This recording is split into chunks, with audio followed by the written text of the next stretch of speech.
just grabbing our purses and our Bibles and heading to the back and starting to chit-chat. So we sit there for an extra 10 or 15 minutes, and perhaps it's through the prayer that someone will have the strength to be able to go forward. Okay, so what Karen was saying is an outcome of our Sunday meeting. We had a strategic planning meeting. So we're taking all these principles and we're kind of taking, remember we did the assessment, we did an assessment, Paul, of the church and determined where some of the weak areas were and where some of the strong areas were. And so we were having a strategic planning meeting. And so my role was to be a facilitator of that strategic planning meeting. It was not to tell, right?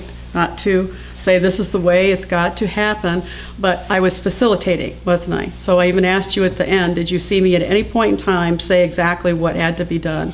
No. The whole time was all about facilitating so that they were kind of giving the input of what they felt needed to be done. There was consensus and agreement, just like Nehemiah did with the leaders, you know, in rebuilding the walls of Jerusalem, because there's walls here that need to be rebuilt. They need to be rebuilt because they've been broken. And so we identified some of those and then came up with some objectives. And so, you know, I just said to him, I said, we just came out of service. We had a really wonderful sermon. It was a wonderful sermon on Sunday. And if you remember, Pastor said, I want you to afterwards, if you'd like to respond to the gospel, I'd like you to just pat me on the shoulder and, let's talk, right? Well, so then, if you remember, does anybody remember how that all went down? So he comes up, and he's standing there kind of like a soldier on guard, he was there waiting. And so everybody's leaving, they're talking. There was just a lot going on. I'm like heartbroken. Steve and I are sitting there, we're just quiet, we're not moving because we're in prayer, because he specifically gave the challenge to the gospel, and there was at least one person that needed to respond, and we knew that's the case, and so we continued in prayer. Meanwhile, and this is no reflection on any one person, but the drums going on, they were just kind of doing, winding down, and again, all this stuff was going on, right? But a person did come forward, and there was victory at the altar. Good. But now just stop and think. That person was in some kind of a spiritual crisis of some kind, and requesting guidance and prayer.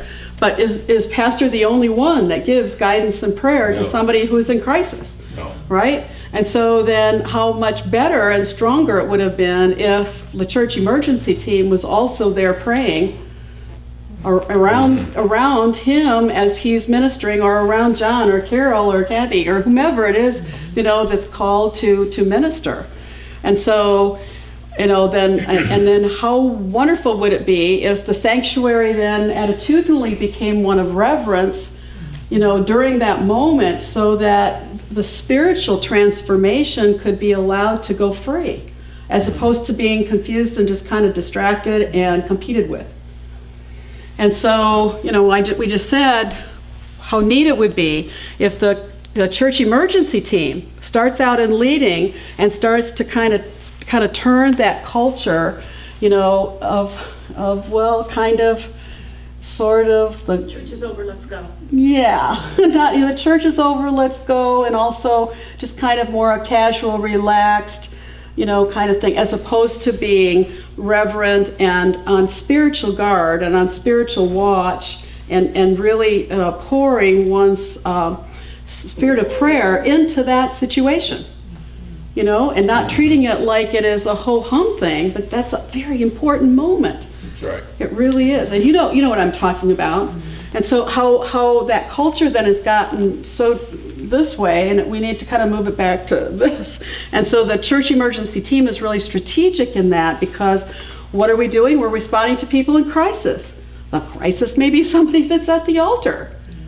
It doesn't have to be just a large disaster or something that we think of, that we've talked about. It's that. And that's where we exercise those same principles that we're talking about here. So my challenge to you as the church emergency team is to give some prayerful consideration. We obviously understand if you absolutely have to leave, after service is over for something, but, to model leaving quietly, and if you don't have to leave, please, be the model, come forward in prayer. Just an attitude of prayer. And just that one thing alone, I can assure you, will start to positively reinforce, a stronger spiritual transformational experience. We'll see more fruit. We'll see more fruit. So just to kind of give you a little thing about how you can start just really leading right now in your role. And then we talked about the 3 responsibilities of the church emergency team being readiness, readying the church, readying ourselves, readying the church, safety, because remember we said that people won't want to come here if they feel that this is not a safe zone. So what do you think is happening to the churches in Manchester, England, when they're saying something else is coming? And you probably heard that on the news. They're getting flooded. Pardon me? The churches are getting flooded, I'm sure. Churches are, and well, they're not necessarily getting flooded in the way that we would hope they're getting flooded.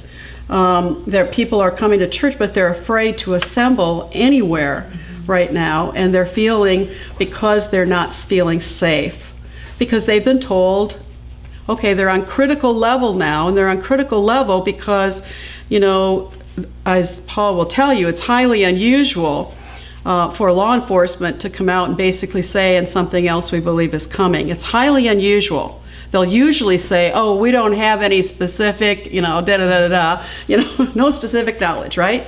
But what is unique about this is that the Inspire magazine of ISIL put out 5 different locations that they're targeting.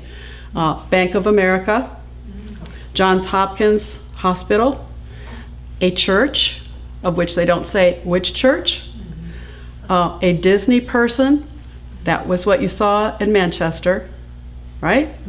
You see? And then also bank. I already mentioned bank. There's another one. I think I've missed it. Now, you've heard that from me. The reason why is because we have the CEN Threat Information Service. We've been examining this. Now, I can't tell you which Bank of America, but all I can tell you is the targets now have been defined much more specifically. Isn't that right, Paul, than they're usually defined? So that's something we need to pay attention to. That's why law enforcement is saying in the UK, they're feeling another thing is coming. What were those 5 again? Bank of America? I knew you'd like to know that. I was trying to write, I wasn't fast enough. Bank of America, Disney, Church. a church, Johns Hopkins Hospital, the hospital, and that's the one I can't remember. There's a 5th one, I'd have to look it up. I just carry so many details around about this stuff, it's hard for me to remember that. But that was something we need to be aware of, Oh, law enforcement, the law enforcement one. Yeah, law enforcement. Either a military or law enforcement. So, now what they're saying soon. This is not like, a year from now or whatever. And this could be anywhere in the world. Anywhere, but primarily though. Bank America is going to be here. Well, yeah, all of them were here, if you noticed, and the Disney person was in the West, and so it's always the Western target, whether they're in Europe or they're in the Middle East or they're here. So it's a Western target. Why would you think they would be doing that? Their enemy is the United States. Their enemy is anyone who doesn't believe, As ISIS. that's right, in the radical Islamic theology. But why would they be doing that now, do you think? I'm getting close. It's my opinion, but I think it's part of Satan's strategy to terrorize, because he's a loser. That's Yeah. all he can do. Yeah, And they are very much similar to that. yeah. So Well, when you think, go ahead. We just had our president over there, and he got some assistance or cooperation from the Islamic State of Saudi Arabia. Saudi Arabia, and so they want to retaliate against that. That's this is their tactical approach. Do You know. think they see us as soft? Pardon me? Do you think they see us as a little bit complacent right now? No, they see us, No, I no, don't they think- see us as easily penetratable. Easy and targets, that's easy right. targets, and the church is one of the softest targets of all, because we've hardened a lot of our, remember I mentioned this to you before, we've hardened a lot of our other targets since 9/11. We have not hardened the church. How many churches do you believe have their own emergency operations plan and security teams like we're talking about? Very few. Very few. And what do you think is the attitude, here? What has been the attitude? It won't happen near us. It won't happen near us. Do we have a Bank of America here? Lots of- Yes. Okay. Anything could happen near us. Anything could happen near us. So it's literally in denial. And what, to me, when you're in that kind of emotional and mental denial, what you're really denying is the hope of the Lord as the overcomer. That he's not capable somehow of helping you overcome. And so that's where our focus needs to be. Okay. Why did they choose Bank of America? Is it just, I'm sorry. Because it has America. Well, that's one of the reasons Yeah, why. that's what I That's heard one of the a long time reasons ago. why. And that, the anniversaries and names like that have meaning to them, One of the reasons why is because they can go operational without really having to be part of an organizational. In other words, they can go into a response kind of tactical maneuver without having any organizational connection. So, they would identify Bank of America, and then those people that are already homegrown violent extremists that are already here, of which they're in every single state, there isn't any state that doesn't have them, then they know, oh, they're Bank of America, and then they've already got their equipment, they're already ready to go. It's like and what do? We actually help promote that because we're talking about it, And so that actually does exactly what they wanted to do. Where were those girls? Where were they when that bomb went off in the concert hall? What happened? Did they sit there quietly and calmly? Oh no, they started to stampede out and they were completely in hysteria. So if you can think of one thing like that causing that much, you see what it does is it undermines then a sense of peace, a sense of it's safe. It undermines all of that, and for a very tactical reason. Tactical reason, okay. and inside it was safe. It was outside that. Right, but it became unsafe on the inside because of what was going on. Stampede. Yes. And so then what is the training for each, where is the training for each role? Sorry about that, but Michael has to check that. I'm so sorry. I just can't not respond to that. Where's the training for each one of these 9 roles? Where's the administration training and the security? website. On the website. Yep, on the website. And then what is our community response area? Remember we talked about that? 12-mile radius, 12-mile radius. And why do we call this a commuter church? Because people travel an average People day. travel. Okay. And when the analysis was done, that was the similar analysis to CEN, are there a lot of activities that we have for the immediate neighborhood? No. No. Okay. You can see cost-effective and time-effective wise, that would be a really good thing to focus in on, wouldn't it? Right? That means there's we're sitting in a lot of, what? We're sitting in a lot of harvest right here. Fertile ground. Yes, we're sitting in fertile ground right here. Yeah, okay. And then why is the CET so vital given the assessment results of this church? Why is the church emergency team? The church was dying. Yeah. That assessment, I'm sure, has everybody seen that? All of I believe you've all seen the NSC, the churches? the church Yeah, I don't assessment. know they ever came out and said, use the word death, but Well, certainly it was I- suggested, yes. I read through that on my trip last week. I had lots of airplane time. Yeah. So I read through that and I was shocked. And I read through it again and just going really slowly, trying to read point by point.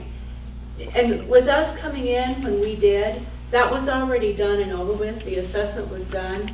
And we were wondering why, at the time that we came in, and all the changes were going on, the transition and everything, there was so much emphasis on the painting and the updating and Yes. all of these things, and we were kind of, and that's why, John, if you remember, at one time we talked, and you were asking us about getting involved, what we thought we might want to do, or whatever it was, and I said, in all honesty, we're kind of holding back a little bit, because we're waiting to see what happens with the new pastor, you know, we're waiting to see, because we were a little confused at what was going on. When I read through that, I mean, I was floored. My eyes were open as to the state that the church was in, and, you know, something, we need to roll, we need to make this happen, or the church is just gonna continue to decline. When, even looking at basic things like attendance numbers and those kinds of things, it's just been, you know, maybe not a sharp decline, but over the last 10 years, you know, we're running half the people that we were 10 years ago. It was just eye-opening that the church was in crisis, that things needed to change. You know, Mark coming on, I think probably is huge, getting the right minister and all that kind of stuff, and supporting the programs and getting the church going again. And just like that, doing outreach here, not out here, but here. Eye-opening is all I can say. Well, It and what was really one of the key things that, that was noted in the Nazarene study, that was also the same, that was noted in the CEN study, and why it is that we're doing what we're doing? There's no outreach.